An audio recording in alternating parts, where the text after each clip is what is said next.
And we are live. Everybody has been waiting patiently, and I'm talking about us, not everybody that's watching. Yeah, right. We were all here. We were ready to go a little bit ago. And we got to wait till 7 o'clock, 7 o'clock Central, 8 o'clock Eastern. But we're here. I'm Scott. If you don't know me, I'll let the other two, Jenna, you go first. Introduce yourself. I'm Jenna Eli, and yeah, that's me. And Tom. I'm Tom Smith. I like long walks on the beach and Cask strength whiskey. Hi, Tom. It's such a pleasure to be back here. I feel like I've taken some sort of hiatus somehow. Yeah, it has been a while since you've tuned in or been on the show. So, well, I'll be honest with you guys. My toddler's kicking my ass, so that's a lot of fun. It's amazing, but not so many streams. But it's awesome to be here with you guys tonight. Yeah. So Yeah, thanks for having me. And for those that don't know, Tom is behind the scenes. He handles a lot of the importing stuff, the labeling stuff, all that. He's working in New York City at the main office there. Tom has also been with SMWS American branch the longest. So really, he wanted to come on and kind of give a little bit of history. We're going to look at our 30th anniversary bottling tonight, which is marvelous, by the way. Spoiler alert, too late. But we thought Tom thought he'd come on and give a little bit more history, background of the SMWS, the American chapter, and all that. And I'll say I'll do my best. It's a collection of stories that I've collected, over a period of time. And I was once told, never let the truth get in the way of a good story. So I will share with you information. Is it all absolutely to the point, completely factual? Maybe. Yeah. But at least it'll be fun. You bet. I hope. You bet. Yeah. And someone points out, I think I did say importing. Tom handles all the importing paperwork. So yes, a lot of paperwork. That's right. That's right, Scott. Little pushing pencils here. Little teaser. And you do that and the shows. You do a fabulous job with the tastings in New York City and around. And I've talked to a lot of people on the phone that have been. Well, thank you. And they love it. They say. Oh yeah. Well, actually, recently, when was it? I guess it was our March Outturn preview tasting event. Ben was in New York, and Ben tried to stump me. He tried to stump me with a blind whiskey at the end of the event. I heard this. I heard this story. Yeah. I mean, it was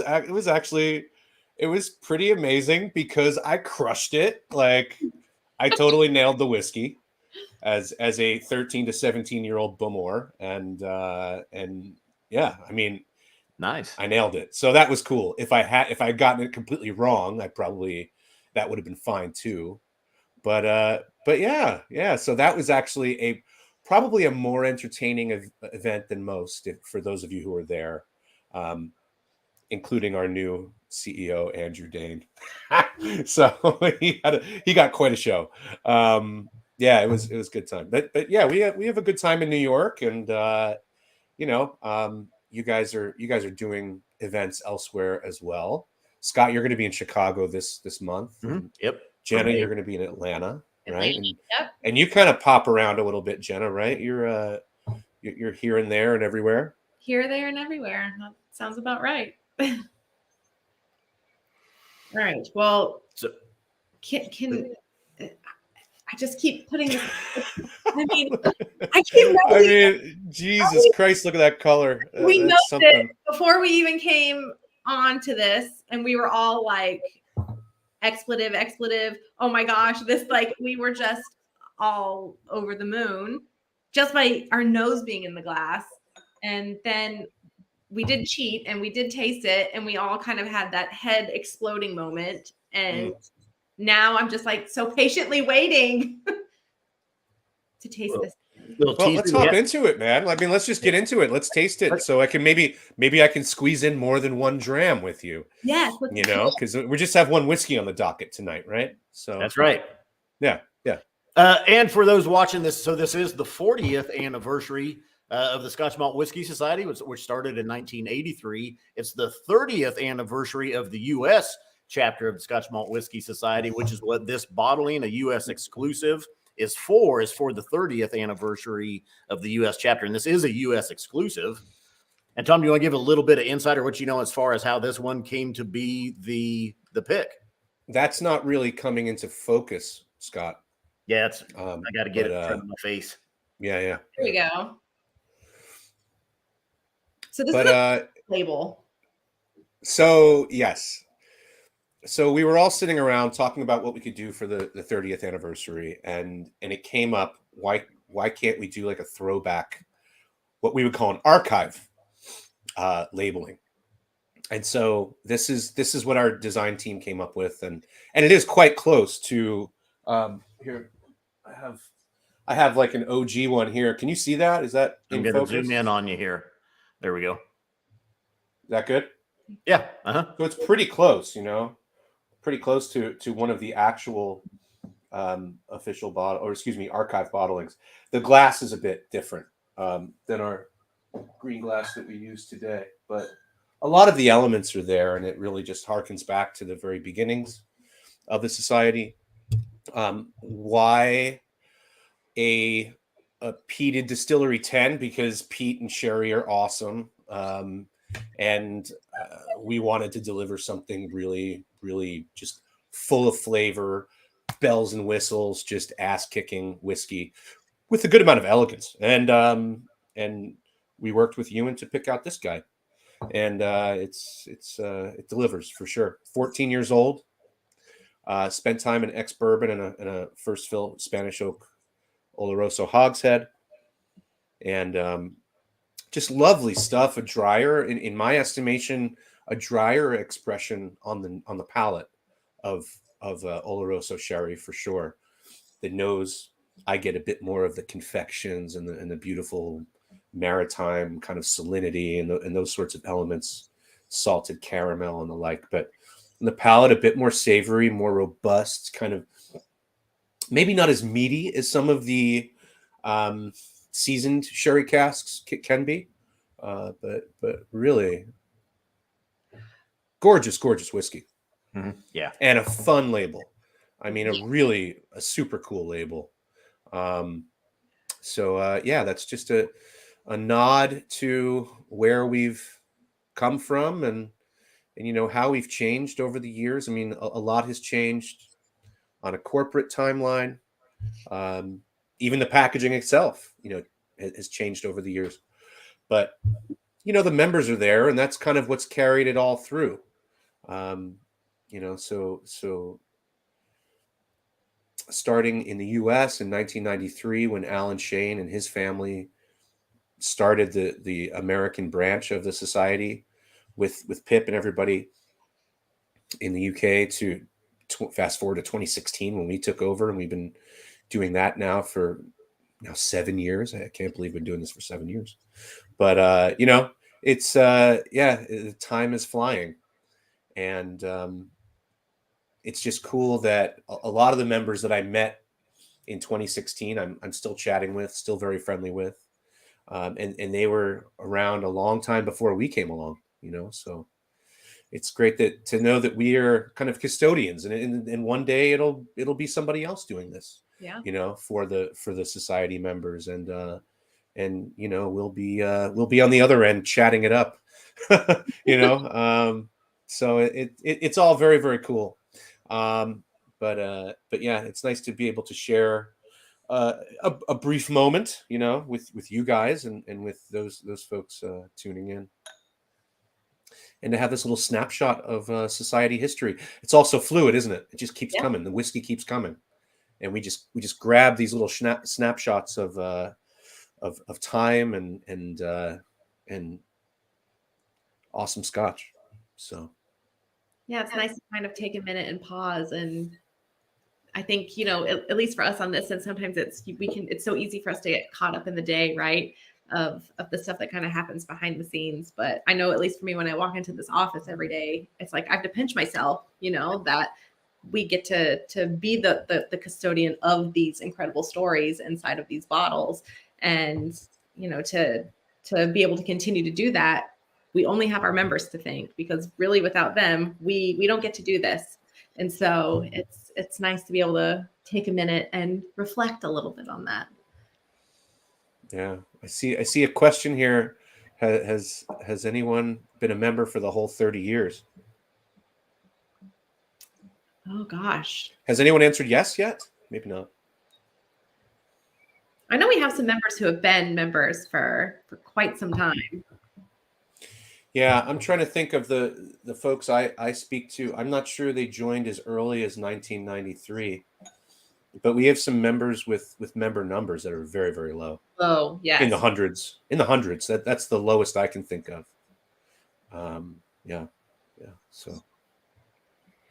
And then a question on the price as well, saying is it 195 or 190? It is 195. Email says 190, huh? Oh, fantastic. Well, you're welcome, everyone. It does. Yeah, the email has 190 on it. Yeah. Okay. We'll have to sort that out. Well, that's fun. On the nose, man, I get just I'm getting some pipe tobacco, nice sweet tobacco that I wasn't getting earlier, but it's a nice, rich, wet soil and dark fruit, salty, maritime. Just a blast of goodness. Yeah, when I first nosed this, I got a Fernet and Coke. Like, it made me want a Fernet and Coke so bad. There's this like Fernetti Coca-Cola, like. Is that a drink? To it. Like an actual, do people serve that? Fernet Branca and Coca-Cola? Yeah. Oh my God. It's like literally one of my favorite things. It's so delicious. And when I nosed this, I was like, oh my gosh, this reminds me of Fernet and Coke. Like, it's very concentrated on the nose, and there's like an herbaceous, like, I don't know, there's like a herbaceousness to this. And I do get a little bit of that like nuttiness and like that leather tobacco that you were kind of touching on, Scott. But like on the top layer of it, like just kind of wrapping it all up is like this little just puff of minerality. And so freaking good. Like, the nose of this thing is bonkers. I didn't know what a Fernet was. I had to ask what a Fernet was. So I love Fernet. I don't know. Were you guys not there in New York when we were at hotel? Oh yeah, when we were doing shots of Fernet in a bathroom, I believe. We're all class here, folks. We're all class at the Scotch Malt Whiskey Society. Yeah. I mean, a Fernet at the end of the day, it like settles your stomach, and it's just so. I'm not sure it had that effect, but yeah, it was still fun. It was fun to see you guys in person. It was fun because we're all spread around the country. This really has a wonderful confluence of sweet and savory, salinity, confection, like all kinds of things happening simultaneously. Yeah, it's so rich, and it's changed quite a bit in the past just 15, 20 minutes. Sweet pipe tobacco. Anybody else? Just really like salted caramel, like a salted caramel, saltwater taffy, salted caramel jam thing kind of happening. Man, this is so good. Mamuka 1977 is pointing out, he says, do I get a better chance for $200, $210, or $215, $220? We could do this should be like an auction. It's like, the top. Should we just auction it? 180 bidders, get a bottle. Yeah. Yeah, we'll start at $1.90 and go up from there. I like that Sanctus Vitae said shots in a hotel bathroom in New York. Bottle name coming soon. Oh, yeah. I mean, that might get past the TTB. Yeah. We can try. Yeah. All right. Yeah. Are you able to show the color, Scott? I did, yeah. And Sue is tuning in. She said that's some amazing color I'm seeing on screen there. I talk to Sue all the time on the phone. But yeah, just a beautiful 10 years, ex-bourbon hogshead, 4 years, first fill Oloroso. Woo, yeah. And I'm ready to taste. Let's get in it. Cheers. Oh, I've been tasting. All right. Am I not supposed to taste? Oh shit. See, I'm out of practice.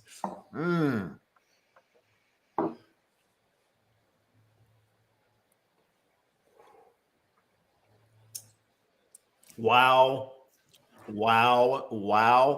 We need to just stop right now. Good night, everybody. It's been fun. Good luck. Woo. This It's really good whiskey. it is really good whiskey. I mean, listen, I don't want to be too, I'm hyperbolic enough when I'm writing things. So I'll say this. It's worthy of the occasion. Yes. Yes. For sure. Excellent pick. Yeah. It is, you know, before we came on, we talked about that little dry note of it. And I do get a little bit of that. And I really like that. Mm-hmm. That it's dry, like savory, like salty Marcona almonds or something, right? Yeah. Yeah, there's like a light nuttiness, but lots of oiliness to go along with it. Yeah. Lovely stuff. Nutty Oloroso nuts in there, and just the seams are busting out on this one of all the, I mean, it's earthy, savory, salty, nutty, fruity, just gorgeous.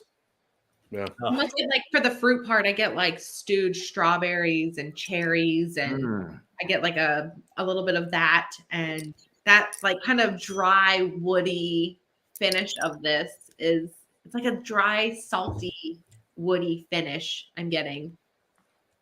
But then like my mouth's watering as I'm talking, so I don't know what's happening, but it's really freaking good.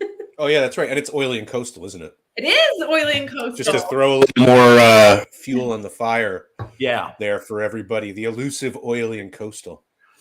There are, I mean, there's some oily and underneath a lot of these deep, rich fruits that even, tobaccos, getting some leathers, old books, dunnage, nuttiness, nutmegs. It's all in there. I mean, this is it's just so like when you put it in your mouth and you're like swishing it around your mouth, and then like that minute you go to like, it's like just this flavor just explosion that happens, and it's just this like, I don't know how to describe, it's weird to describe, but and then like the finish is so like dry and like, but like not in a bad way. It's this whiskey is fantastic. That's all I'm gonna say. I'm gonna stop talking now. Sticky toffee pudding, just thick, chewy, all over. I've now diluted the whiskey, but I'm gonna do the whole thing over again, just for you guys, because I'm selfless like that. I'm gonna have another full, neat and diluted dram here. And then I'm going to read the tasting notes after you're done with that, because the tasting notes are on the back of this. You have the full tasting note there? I have the bottle tasting notes, and I have the full ones as well. Oh, great. Nice. Yep. But I think the ones that are on the website are the same ones that are on the back of the bottle. So I'm going. Yeah, I think because usually it's like a truncated note on a typical bottle of whiskey, right? Just a couple of lines there, and then with the outturn or on our website, we'll have the full tasting note. But the full tasting note has been placed on this bottle, right? On the back. Yeah. I'm going full charcuterie board here. Nice salty Italian meats as well. You know, some of those really funky cheeses. Black olives on there. Maybe Kalamata. That's good. Nice. Wow. Just a gorgeous palate. And great finish. Just soaks in. Still tasting it. I'll add some water. I love this neat. I'm going to add water. Water really, I think, sweetens it up a bit. Get a bit more of the savory elements. Oh, I don't want to get a drip on that beautiful label. Yeah. It's a sharp whiskey. That is. Excuse me. Joel Stover asking, if I win the lotto as a non-member, will you require me to renew my membership, or will I be passed over? How does that work if you're not valid in the system? Joel, the information is going to be analyzed on Monday afternoon. If you don't renew or rejoin by then, your name will be removed. from the list. So it's not one of those situations where you get a chance to sign up. If you're not a member in good standing at the time the lottery closes, you're out basically. Mm-hmm. All right. And 180 bottles, William C. Myers is asking, U.S. exclusive. So only bottles in the U.S., 180 out of this hogshead. Yep. 180 bottles. I think about an hour into it, we had maybe 500 or so entrants into the lottery. So obviously there are going to be some folks who don't get this bottle.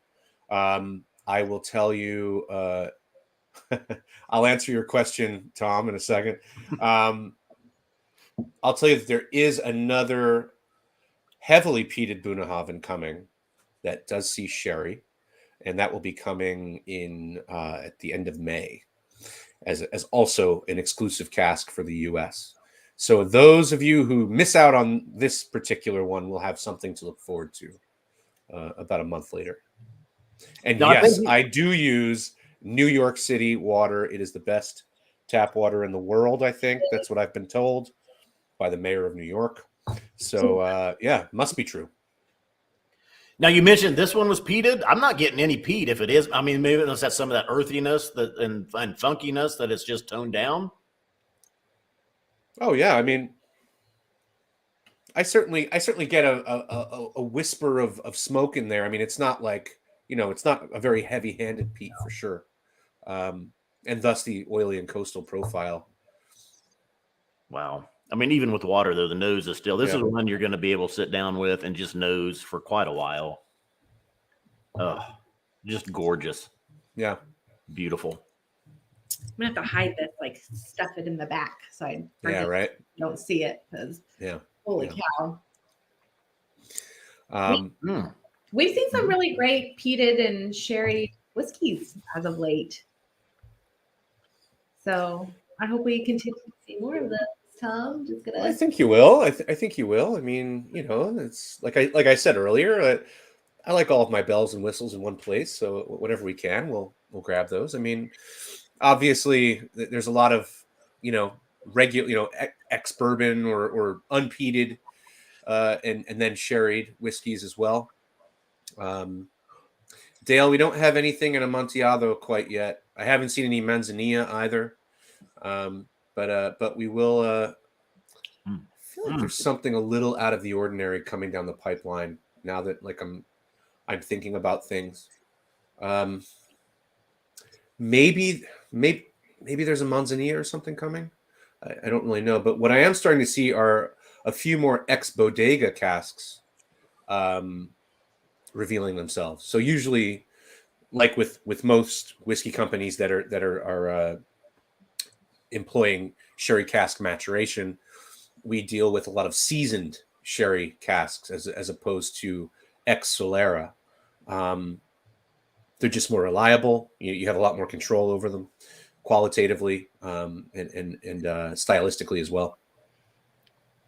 But we are seeing some ex bodega casks here and there.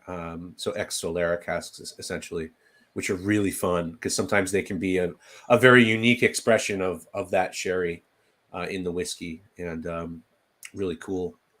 So I think there's one just came out and there's another coming out, I think in late April, maybe early May. So yeah. But so yeah, you will see more of the sherry and the peat together.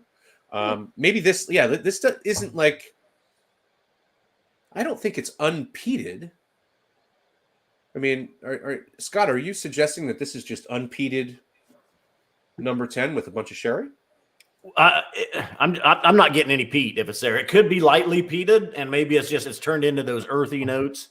In that it could be. I mean, that funky note underneath all that sherry. That's what I'm thinking. Is that this is just very lightly peated. Okay. And that sherry has kind of. Yeah, it's kind of taken the spotlight, hasn't it? But it retains that minerality, that salinity. Really, really nice stuff. And yes, Dale, 10s can be peated or unpeated for sure. Yeah. That's actually, they do about a 45-55 split of that. So we see mostly peated. We do see some unpeated here and there. Yeah. I'm agreeing with you on the water. Definitely sweeter, and I think it actually helped the finish as well. And the finish even hangs around longer with a couple of drops of water on it than it was neat. Yeah. Yeah. But it's bringing out a lot more of the fruity sweetness on it, and just really still nice, still gorgeous. Did you see that question? If that'll be the heavily peated tin will be a lottery? Is that one of the or I think it'll be a straight release. Yeah. I think. Don't quote me. What the hell do I know? But yeah. Yeah. Yeah, that's I'm not planning on any lottery for the festivals. Nice. Yeah, I'm excited for festival season. I can't believe it's just around the corner. I know, right? Crazy stuff. Yeah. But yeah. So sorry, go ahead. No, I was going to read the tasting notes really quick. Oh, right. Yeah. This, just really quick. All right. So this says, we sat on the wooden pier as we poured the Stram, the color dark and menacing like the storm clouds over Mull, slowly moving towards us. On the pallet, the wind picked up and the sea was getting rougher. White crested waves frothing with foams. Seahorses and old seafarers' lore crashed against the seawall as we headed for cover to enjoy venison stew with bacon and cheese stuffed potatoes. After reduction, we discovered barbecued prawns and pork ribs seasoned with aged balsamic salt, an infusion of sea salt with naturally sweet balsamic vinegar steeped in delicate herbs. Following 10 years in an ex-bourbon hogshead, we transferred this whiskey into a first fill Spanish oak Oloroso hogshead. Yeah. Nice. Very nice. So I mean, 30 years in the U.S., 40 years in the U.K. What can we tell folks tonight? Pip Hills will be over, the founding member of the society. He started the whole thing back in 1983. He will be over in the U.S. We'll be doing events in New York and San Francisco. And that'll be the second half of September. So he'll be there with us for that. I've been told that he is trying to finish up a second edition of his book, The Founder's Tale. I think a lot of members probably who are on this stream have a copy of this. But a second edition. They're trying to get out before, ahead of his travels over here. So hopefully we can have a second edition for him to talk about. But certainly we'll have some fun 40th anniversary whiskey and gathering whiskey and all kinds of whiskey, to get into. Yeah. So Pip will be here. I haven't spoken to Alan in a while. I'd love to do something with Alan, but everybody's crazy busy these days. But yeah, so that's it. And then Mark Gillespie over at the Whiskey Cast podcast just interviewed Pip over for the podcast. And so if you are not familiar with Whiskey Cast, please do familiarize yourself. Mark does a really fantastic job. And if you want to go and listen to Pip, he has posted that over on his podcast pages, Spotify, Apple, wherever you find your podcast. So definitely a good listen. This is a lottery entry, by the way, for those tuning in late. You have until Monday, April 17th, 1 p.m. Eastern time.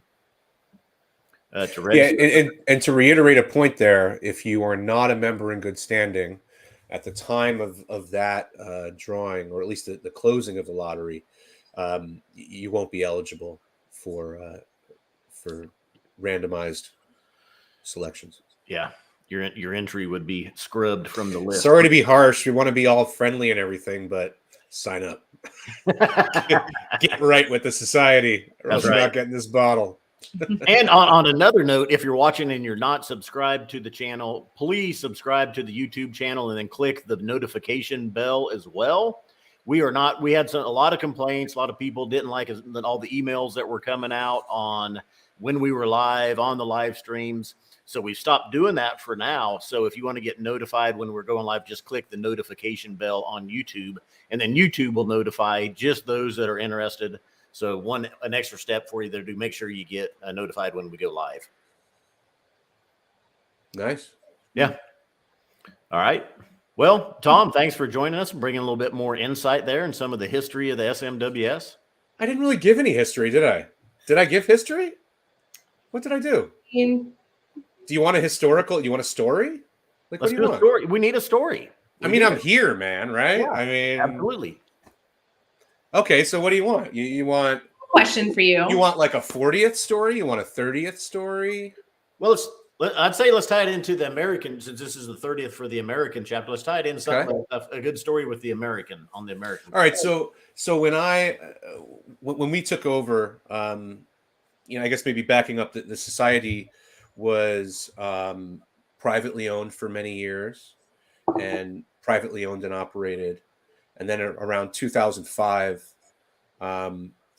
the society was purchased by Glenmorangie Group.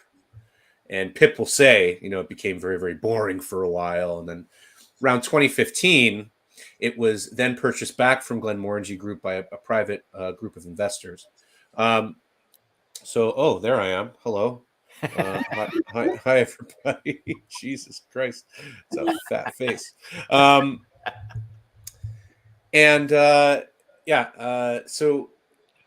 So all, like, during this time, Alan Shane had taken over. He took over in 1993. I mean, not taken over. He started the whole thing. But how did he get there? Essentially, he had friends. And again, these are stories that Alan has told me over the years, and typically over a lot of drams. So, Alan, if I get something wrong or whatever, sorry, please correct me at a later date, and I'll make sure to abridge my comments moving forward. But Alan had been in the drinks business with his family for a while. He had Spirit Imports, and he was down in Florida. He lived in New York. He was a New York cop for a while, and then he kind of shifted to the picking up the family business, the drinks, and he eventually moved to Florida.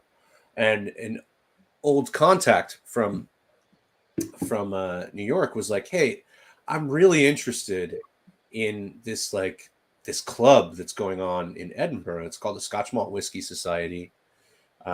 It's only in Edinburgh. They started, a few years back. Would you go over there and kind of check it out for me?"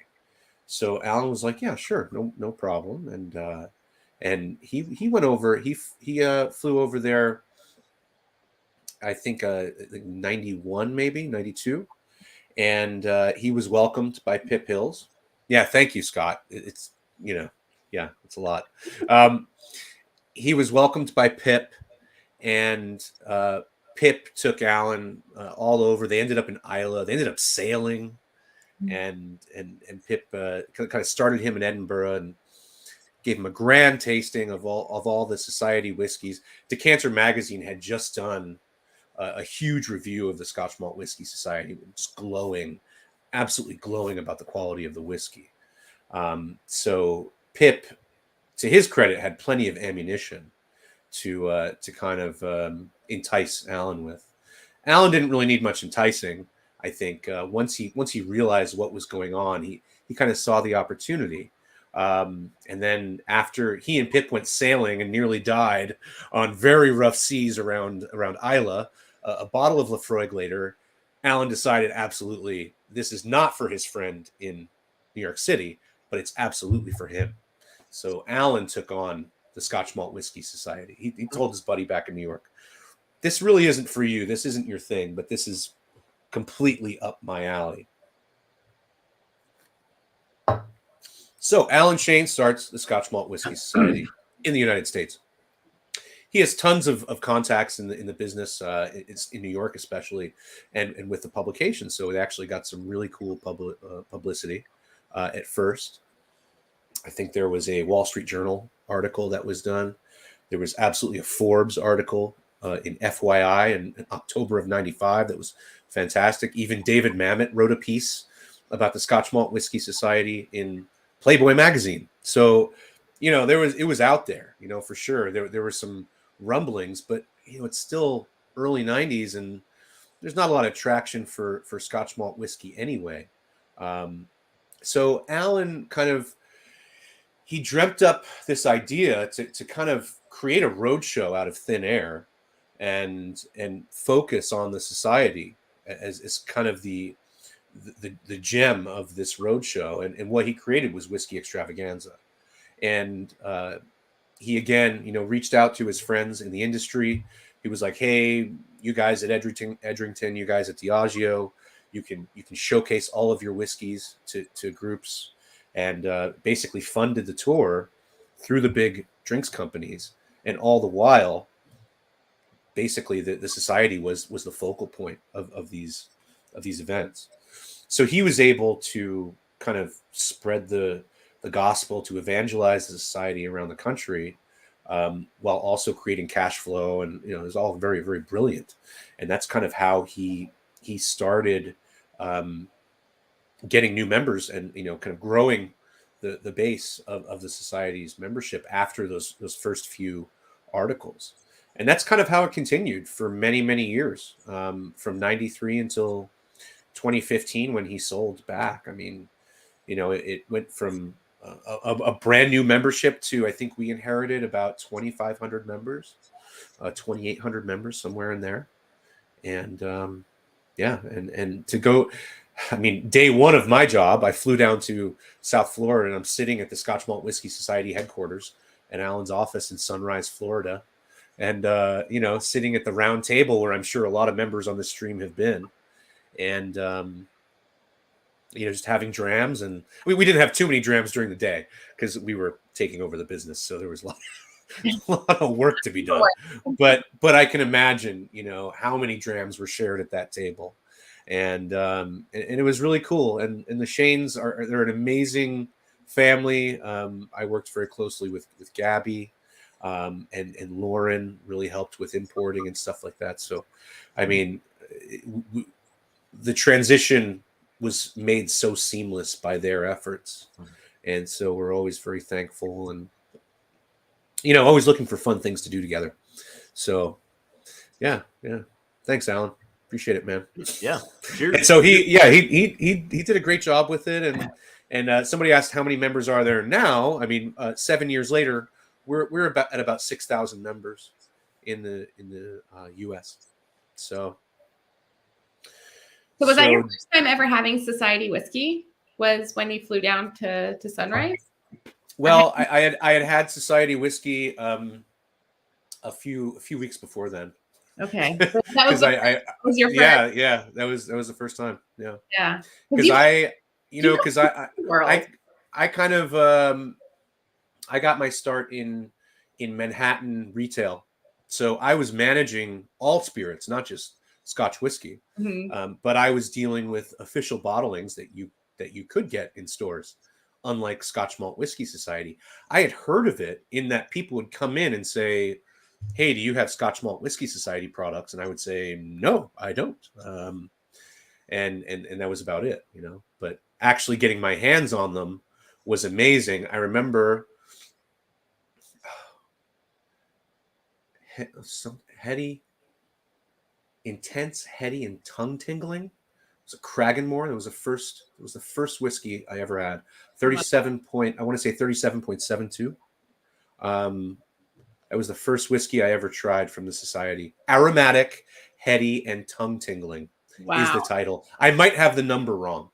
It could be 37.82, something like that. But that was the first time Society whiskey touched my lips. I was sitting on the patio, and I said to myself, "Holy shit! I have never had whiskey like this before." Right? Like never. After barrel picking in Kentucky, before bourbon got stupid, like after tasting all kinds of Scotch whiskeys, all kinds of the burgeoning international whiskeys. I mean, I had a pretty good experience under my belt at that point. And I was just like, wow, like this is unlike anything I've ever had. And the next day I took the job. That's all it took. Yep. I was just like, shit. I mean, you can't deny it. Like, you cannot deny that product. And coming from retail, and I'm sorry, I hope I'm not embellishing too much or indulging here. I don't want to waste anybody's time. But coming from retail, you had this palette of different producers, different expressions to work with. And that was always something I had been approached by, brands before. And it's like, well, going from all of these whiskeys to 4 whiskeys all year long doesn't sound very appealing to me, and so having the opportunity to transition to a different aspect of the drinks business, but not only retain that sort of palette of profiles, but really see it expanded in a way I didn't think existed. It was quite special. So, yeah, I agree. That's one of the great things I think about being on this team. And I tell people this all the time, that we're encouraged to go out and learn everything about whiskey, to taste not just our whiskey, but everyone's whiskey, because the more we do that and the better we are at doing that, the better we can be here at the society.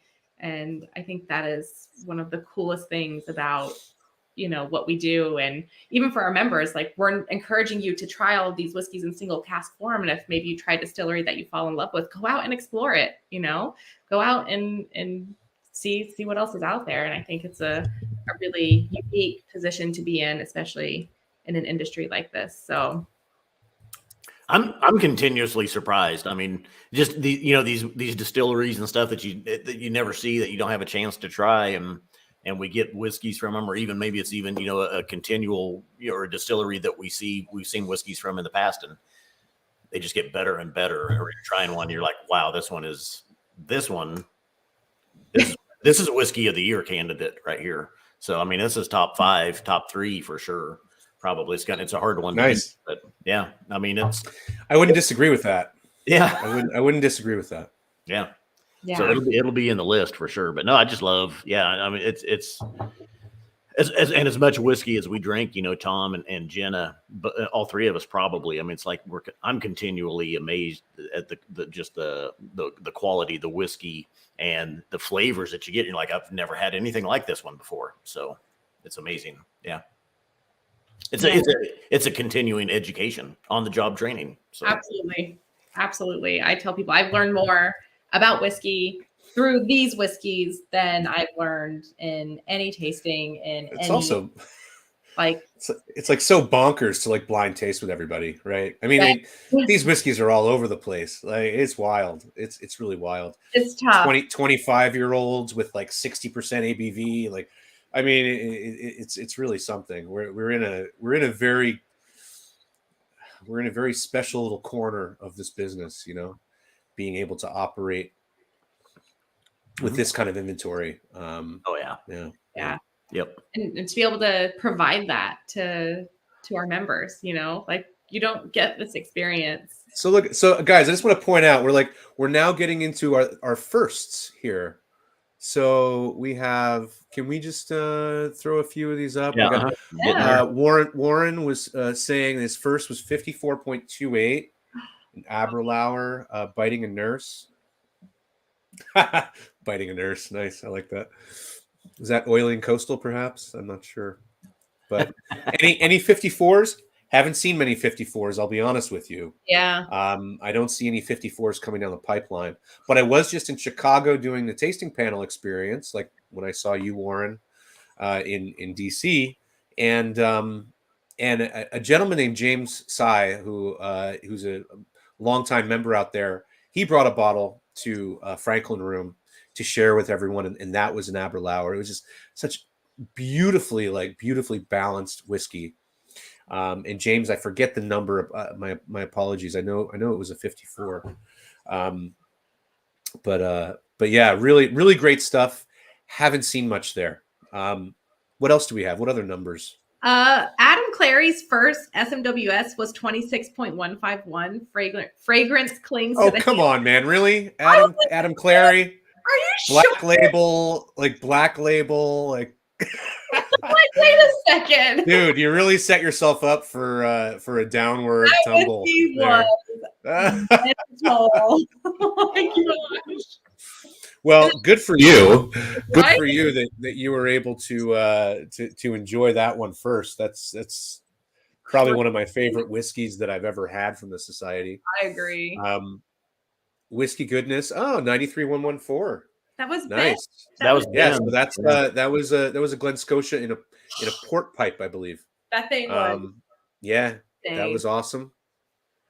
Razzmatazz, awesome, very, very good. Do you remember yours, Scott? Romantic Inspiration. It was one that Ben had sent us, and I don't remember the number, unfortunately. So was mine. Mine was 7.184, I think. Handbags and hookahs. Nice. Probably about the same time, because I think, we were on. I remember that whiskey. I remember handbags and hookahs. Yeah, I think Scott and I we were kind of indoctrinated at the same time.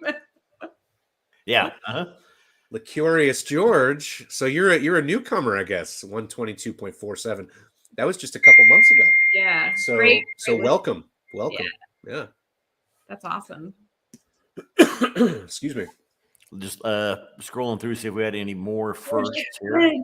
122.22 Smolder and Solder. That whiskey was, I remember that. That was such a fantastic whiskey. What It's a great jogging my memory. If you still have that. No, I have another one. Like a trail back to the log cabin. Track back to the log cabin. I might still A have young and sprightly peated Crofton Jaya. Oh yes, I remember that. Yeah, really unassuming and awesome. I don't even know. But yeah, Smolder and Solder, I do recall that one as well. Yeah. That's delicious. Oh, this is fun. 46.118 Deep Armchair Satisfaction. Yep. From Mike. Yeah. And then Stuart Wright. Oh, Petrichor Vindaloo. That one I have. I have that in here. Right there, yes. Young and Sprightly 9-year. That's a good one too. Old Stuart. We talk to Stuart on the phone all the time too. Anything with Petrichor, I'm in. I'm totally in. Yeah. It's funny. I didn't even know what that word meant until I worked for the society. And I was like, I didn't even know how to pronounce it. And I was like, what the heck is this? And then today it rained and I had all my windows open and I was like, petrichor. Oh, yeah. In Georgia? Yeah, sure. You get some red clay petrichor there. Yeah, sure. George Kaplan still has an open bottle of Smolder and Solder. Oh, man. But coming over, George. George puts together these just really amazing, box. I can't imagine what that collection's like. Oh, that's great. That's fun that everyone's sharing their firsts of the society. Yeah. It's tough, man. Like once you fall down this rabbit hole, it's tough to go back. It is. It really is. It's easy to get kind of jaded sometimes, right? Where you have whiskeys at 40% and you're like, where's the rest of it? So sometimes you gotta, Yeah, they forgot to put something in this bottle. I don't know what it was, but right. Yeah. But yeah, it is a gift to be here for sure. In many ways. So thank you to all of our members for making it possible because we really thanks guys. Yeah, we really You're awesome. Thank you for being there and participating, and I mean especially folks who tune into all of these streams. We really appreciate it. And for those of you who are going to watch this tomorrow, we appreciate you too. Yeah. Maybe not quite as much, but I'm joking. I'm joking. No, but it's really great to just for us to be able to be in touch with you guys, whether it's through the streams or on the phone or hopefully in person, at some point. We'll be doing some May outturn previews around the country. We got 7 different cities on the docket, I think. 7 different cities. We will be in New York City, Washington, D.C., Atlanta, Georgia, Oakland, Los Angeles, Chicago, and Seattle. Boom. Nice. Good. Yep. I'll be in Chicago. If you're in any of those cities, come join us. I know some cities are almost all sold out. So New York is already sold out. So New York's sold out. So I'm super popular. Are you gonna wear the tartan, the YouTube tartan? This, my YouTube tartan? No, I'll probably wear something else. All right. Wear a different plaid. But this is the original. This is the OG. The Yeah. relic at this point. This is the one that lured Scott into the into the society. I've got a similar one too. Yeah, but it's a really thick. I just kept like spinning, and he just got hypnotized and said, "Yes, I'll sign the contract." So, yeah. Yeah, all right. Thanks to everybody that tuned in. I was thinking that there was something else I was going to say real quick, and I forgot what it was. But go to or click on your email if you're a member on our email list. You got the email on this one.